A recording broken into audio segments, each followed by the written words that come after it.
Get ready for a second massive crime wave to hit California. That comes after Democrats in Sacramento this week passed two terrible bills to allow the reckless release of criminals from prisons. Coming up, we have the details and what we're doing to fight back and how you can help.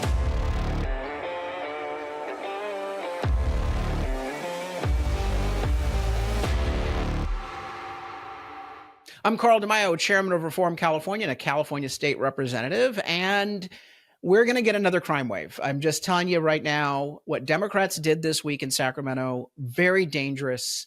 It's going to result in more crime victims, more people getting killed.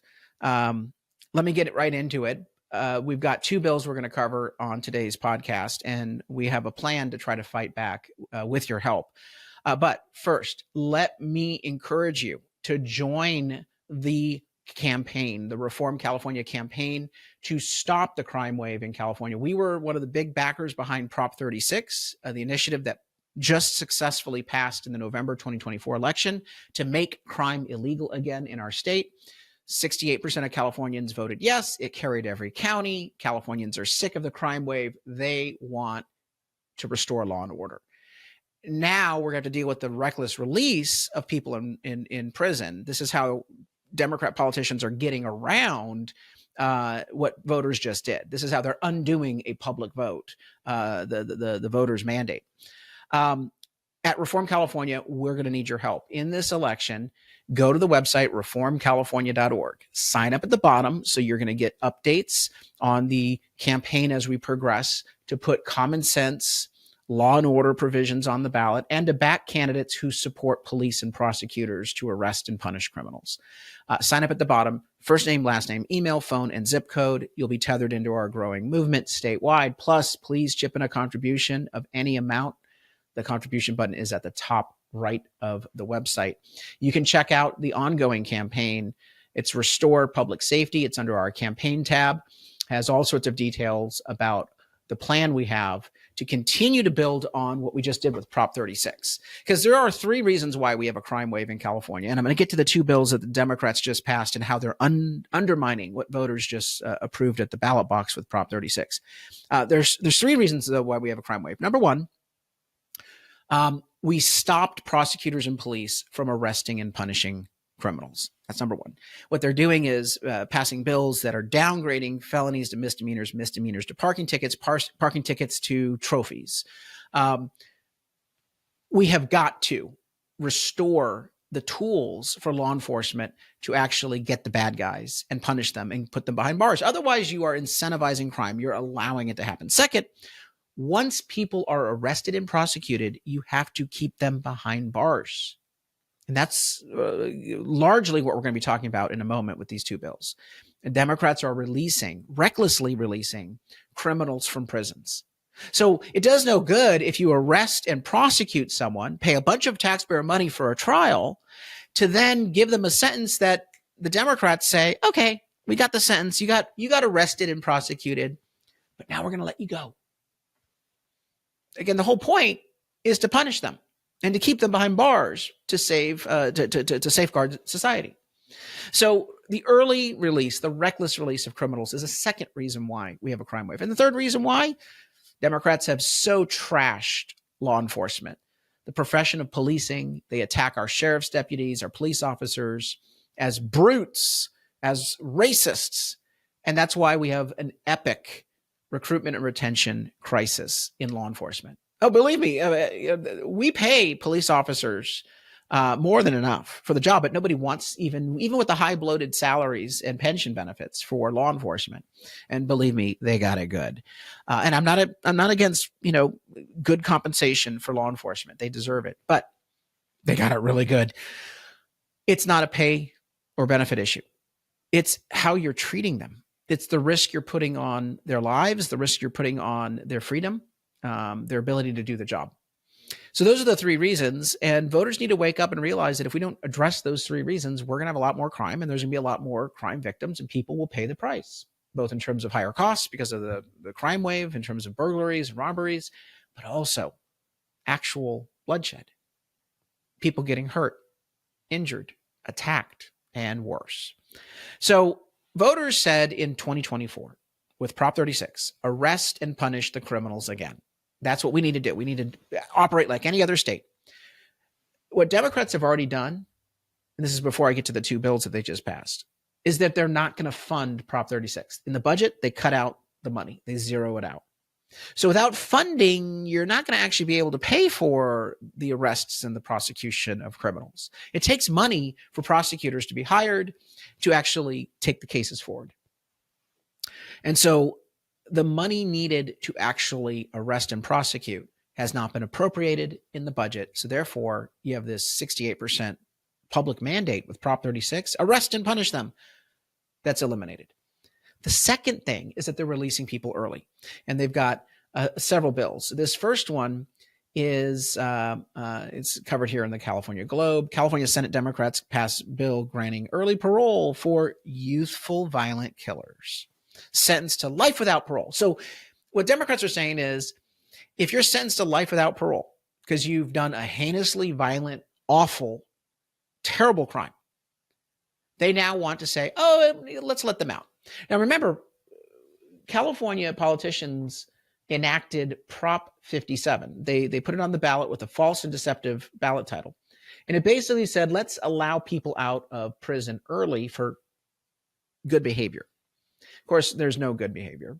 Prop 57 has led to the release of over 90,000 criminals onto California streets since Gavin Newsom became governor in 2018. He's allowed 90,000 criminals to be released early. That has contributed to the crime wave because we are finding that 56% of these early released individuals are recommitting crimes within 2 years in California. And remember, we don't arrest and prosecute criminals. So if you have, the tracking on 56% recidivism rate in California, it's probably more like 80% because a lot more of these crimes are happening, but we're actually not capturing the person and prosecuting them. You actually have to get arrested and prosecuted to, be part of this calculation of 56%, which again, in California is not happening. So the number is much higher, but still 56%.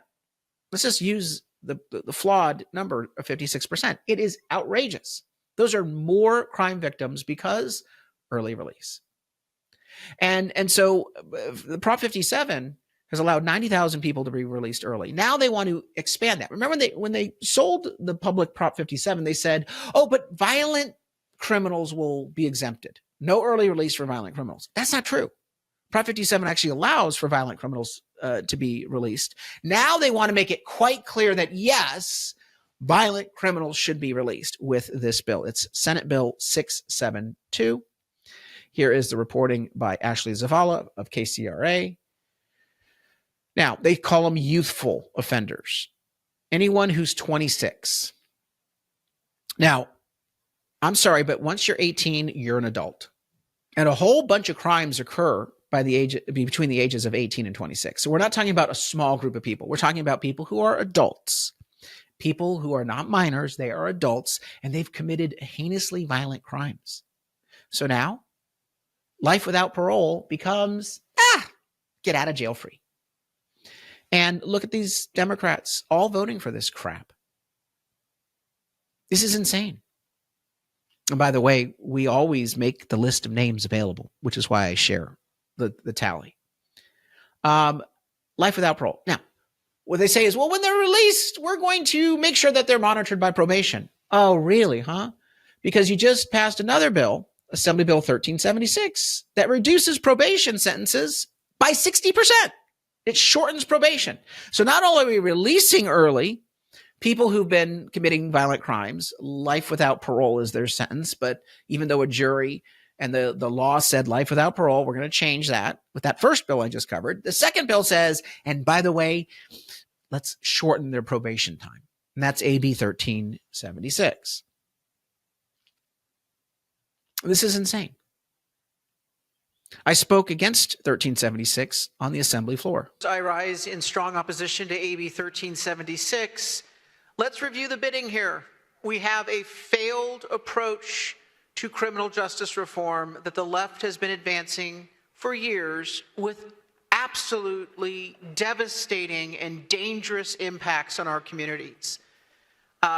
It's time that folks who've backed bad policies that have led to a crime wave, it's time that they be held accountable for their bad policies. Actually, what I wanted to say is it's time that they shut up and sit down. I'm referencing the fact that all of these policies, Prop 47, which was, eliminating the ability to arrest and prosecute criminals, Prop 57, which is early release, AB 109, which is letting people out of state prisons and releasing them into jails locally, which the jails don't have capacity, undermining and defunding police, all of these scam, pro-criminal, coddle the criminal ideas that were put into place between 2012 and 2018 and 19, and then Newsom implemented them all in the last 8 years. All of those bad pro-criminal policies led to a crime wave. Well, the national crime stats were down. California's crime, but for both property crime and violent crime, spiked. When you have 1376 eliminate the probation times, when you have this other bill, Senate Bill 672, allow people to be released from prison, violent criminals who were not supposed to get parole but now are getting out early. When you allow for all of this, you don't think it's going to produce a crime wave? Bitch, please. You don't care about the safety of communities. Democrats are absolutely catering to one group, the criminal class, not your family. And again, we've got to explain the devastating impacts of these bad policies. That's where Reform California comes in. We can't do that without your help. Go to reformcalifornia.org. Reformcalifornia.org. Chip in a contribution. Sign up to be a volunteer. Sign up at the bottom of the website. First name, last name, email, phone, and zip code. Help us get the word out. A crime wave, a second crime wave is coming. California Democrats are not listening to the will of the voters with Prop 36. They're not funding Prop 36. And now they're undoing Prop 36, which is arrest the criminals and prosecute them. Fine. We're not going to fund that. But if by some chance local authorities actually do arrest and prosecute, once they arrive at the prison, we're going to turn around and send them right back on the street. You understand the scam here? And the liberal media doesn't want to explain this to California voters. And it is going to have devastating consequences on neighborhoods with a second crime wave throughout the state. Spread the word. At Reform California, we're recruiting, training, supporting, and endorsing candidates in the upcoming election to break the Democrat supermajority stranglehold. We're also working on, a ballot measure to eliminate and reduce the reckless release of criminals. We're going to need your help on that. So go to reformcalifornia.org, like and subscribe to this channel to help us spread the word. Until next time, I'm Carl DeMaio. Thanks for watching, and I hope you enjoyed this episode. But before you click away, please subscribe to this channel and click that notification button so you get updated when we post new episodes. Plus, like this video and share it with your friends so that we can help spread our message across the state. Reform California with Carl DeMaio is paid for by Carl DeMaio for State Assembly.